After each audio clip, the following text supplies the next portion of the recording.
ಈ ಹೊತ್ತಿನ ಪ್ರಮುಖ 25 ಸುದ್ದಿಗಳನ್ನು ಕ್ವಿಕ್ ಆಗಿ ನೋಡೋಣ. ದೆಹಲಿಯಲ್ಲಿ ಪ್ರವಾಹ ಪರಿಸ್ಥಿತಿ ನಿರ್ಮಿಸಿರುವ ಯಮುನಾ ನದಿ ಅಪಾಯದ ಮಟ್ಟವನ್ನು ಮೀರಿ ಹರಿತಾ ಇದೆ.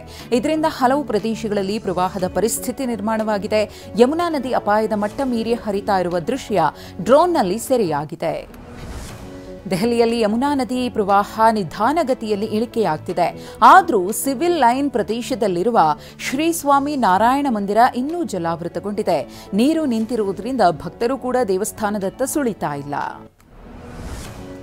ಹರಿಯಾಣದ ಗುರುಗ್ರಾಮ್ನ ಸೆಕ್ಟರ್ 107ರಲ್ಲಿ ರಸ್ತೆಯ ಮೇಲೆ ನದಿಯೋ, ನದಿಯ ಮೇಲೆ ರಸ್ತೆ ಇದೆಯೋ ಎನ್ನುವಂತಾಗಿದೆ.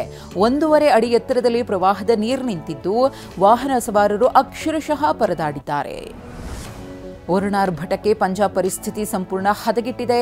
ಬಾಕ್ರಾ ಮತ್ತು ಪಾಂಗ್ ಅಣೆಕಟ್ಟುಗಳಿಂದ ಹೆಚ್ಚುವರಿ ನೀರನ್ನು ಹೊರಗೆ ಬಿಡ್ತಾ ಇದ್ದಂತೆ ಸಟ್ಲೇಜ್ ನದಿಯ ನೀರಿನ ಮಟ್ಟ ಭಾರೀ ಏರಿಕೆಯಾಗಿ ಹವಾ ಫಿರೋಜಪುರದ 111 ಗ್ರಾಮ ಮತ್ತು ಫಜಿಲ್ಕಾದ 77 ಗ್ರಾಮ ಸೇರಿ ಸಾವಿರಾರು ಎಕರೆ ಪ್ರದೇಶ ಮುಳುಗಡೆಯಾಗಿದೆ.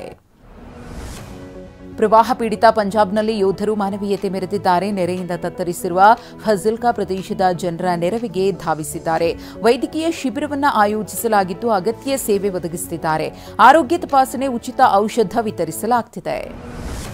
ಉತ್ತರ ಪ್ರದೇಶದ ಮೊರಾದಾಬಾದ್ನಲ್ಲಿ ಪ್ರವಾಹ ಉಂಟಾಗಿದೆ. ರಾಮಗಂಗಾ ನದಿ ನೀರಿನ ಮಟ್ಟ ಏರಿಕೆಯಿಂದಾಗಿ ಹಲವು ಪ್ರದೇಶಗಳಿಗೆ ನೀರು ನುಗ್ಗಿದೆ.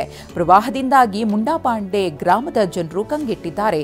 ಸಂಚಾರಕ್ಕೆ ಬೋಟ್ ಮೊರೆ ಹೋಗಿದ್ದಾರೆ. ಜಮ್ಮು ಮತ್ತು ಕಾಶ್ಮೀರದ ಕತ್ರಾದಲ್ಲಿರುವ ವೈಷ್ಣೋದೇವಿ ಯಾತ್ರೆಯನ್ನು ಸತತ 12ನೇ ದಿನವೂ ಕೂಡ ರದ್ದುಗೊಳಿಸಲಾಗಿದೆ. ಮಳೆಯಿಂದಾಗಿ ತ್ರಿಕೂಟ ಬೆಟ್ಟದಲ್ಲಿ ಭೂಕುಸಿತ ಉಂಟಾಗಿದ್ದು ಯಾತ್ರೆಗೆ ಸುರಕ್ಷಿತವಲ್ಲ. ಹೀಗಾಗಿ ಸುರಕ್ಷತಾ ದೃಷ್ಟಿಯಿಂದ ಯಾತ್ರೆಯನ್ನು ರದ್ದುಗೊಳಿಸಲಾಗಿದೆ.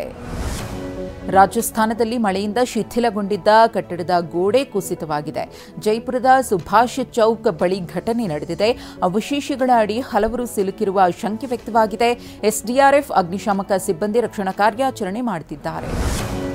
ಮಳೆಯಿಂದ ತತ್ತರಿಸಿರುವ ರಾಜ್ಯಗಳಿಗೆ ಪ್ರಧಾನಿ ನರೇಂದ್ರ ಮೋದಿಯವರು ಶೀಘ್ರದಲ್ಲೇ ಭೇಟಿ ಕೊಡಲಿದ್ದಾರೆ ಅಂತ ಮೂಲಗಳಿಂದ ಮಾಹಿತಿ ಸಿಕ್ಕಿದೆ.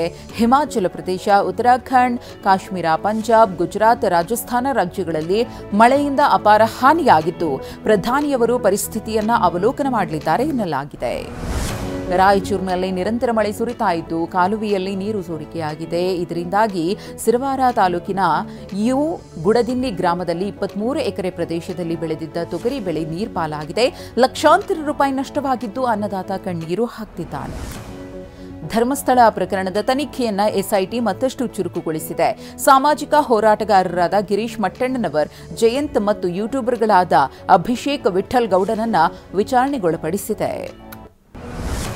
ಧರ್ಮಸ್ಥಳ ಗ್ರಾಮದ ಸುತ್ತ ಶವಗಳನ್ನು ಹೂತಿದ್ದಾಗೆ ಹೇಳಿದ್ದ ಚಿನ್ನಯ್ಯನ ಎಸ್ಐಟಿ ಕಸ್ಟಡಿ ಇವತ್ತಿಗೆ ಅಂತ್ಯವಾಗ್ತಾ ಇದೆ. ಕಳೆದ 15 ದಿನಗಳಿಂದ ಎಸ್ಐಟಿ ಕಸ್ಟಡಿಯಲ್ಲಿರುವ ಚಿನ್ನಯ್ಯನನ್ನ ಬೆಳ್ತಂಗಡಿ ಕೋರ್ಟ್ ಮುಂದೆ ಹಾಜರುಪಡಿಸಲಿದ್ದಾರೆ. ಈಗಾಗಲೇ ಎಸ್ಐಟಿ ಚಿನ್ನಯ್ಯನನ್ನ ತೀವ್ರ ವಿಚಾರಣೆ ನಡೆಸಿದ್ದು ಮಹತ್ವದ ಮಾಹಿತಿಗಳನ್ನು ಕಲೆ ಹಾಕಿದೆ. ಧರ್ಮಸ್ಥಳ ಕೇಸ್ನಲ್ಲಿ ಬಂಧನವಾಗಿರುವ ಚಿನ್ನಯ್ಯನನ್ನ ಎಸ್ಐಟಿ ಮತ್ತೆ ಕಸ್ಟಡಿಗೆ ಪಡೆಯುವುದು ಅನುಮಾನವಾಗಿದೆ. ಹೀಗಾಗಿ ಇವತ್ತು ಚಿನ್ನಯ್ಯನನ್ನ ನ್ಯಾಯಾಂಗ ಬಂಧನಕ್ಕೆ ಒಪ್ಪಿಸುವ ಸಾಧ್ಯತೆ ಇದೆ. ಆದ್ದರಿಂದ ಚಿನ್ನಯ್ಯ ಇವತ್ತು ಜೈಲು ಪಾಲಾಗುವ ಸಂಭವವೇ ಹೆಚ್ಚಿದೆ. ವಿಜಯಪುರ ಜಿಲ್ಲೆಯಲ್ಲಿರುವ ಆಲಮಟ್ಟಿ ಡ್ಯಾಂಗೆ ಮುಖ್ಯಮಂತ್ರಿ ಸಿದ್ದರಾಮಯ್ಯನವರಿಂದ ಬಾಗಿನ ಅರ್ಪಣೆಯಾಗಲಿದೆ. ಕೃಷ್ಣೆ ಜಲನಿಧಿಗೆ ಗಂಗಾ ಪೂಜೆ ನೆರವೇರಿಸಿ 6ನೇ ಬಾರಿಗೆ ಬಾಗಿನ ಅರ್ಪಿಸಲಿದ್ದಾರೆ. ಸಿಎಂಗೆ ಡಿಸಿಎಂ ಡಿಕೆ ಶಿವಕುಮಾರ್, ಸಚಿವರಾದ ಎಂಬಿ ಪಾಟೀಲ್, ಶಿವಾನಂದ ಪಾಟೀಲ್ ತಿಮ್ಮಾಪುರ ಸಾಥ್ ಕೊಡಲಿದ್ದಾರೆ. ಬೆಂಗಳೂರಿನ ಶಾಂತಿನಗರದ ನಂಜಪ್ಪ ಸರ್ಕಲ್ ಬಳಿ ಪಿಕಪ್ ವಾಹನದ ಚಕ್ರ ಗುಂಡಿಯಲ್ಲಿ ಹೂತು ಹೋದ ಘಟನೆ ನಡೆದಿದೆ. ರಸ್ತೆ ಅಗೆದು ಸರಿಯಾಗಿ ಮಣ್ಣು ಮುಚ್ಚದ ಕಾರಣ ವಾಹನದ ಹಿಂಬದಿಯ ಚಕ್ರ ಹೂತು ಹೋಗಿತ್ತು. ವಾಹನವನ್ನು ತೆರವು ಮಾಡಲು ಹರಸಾಹಸ ಪಡಬೇಕಾಯಿತು.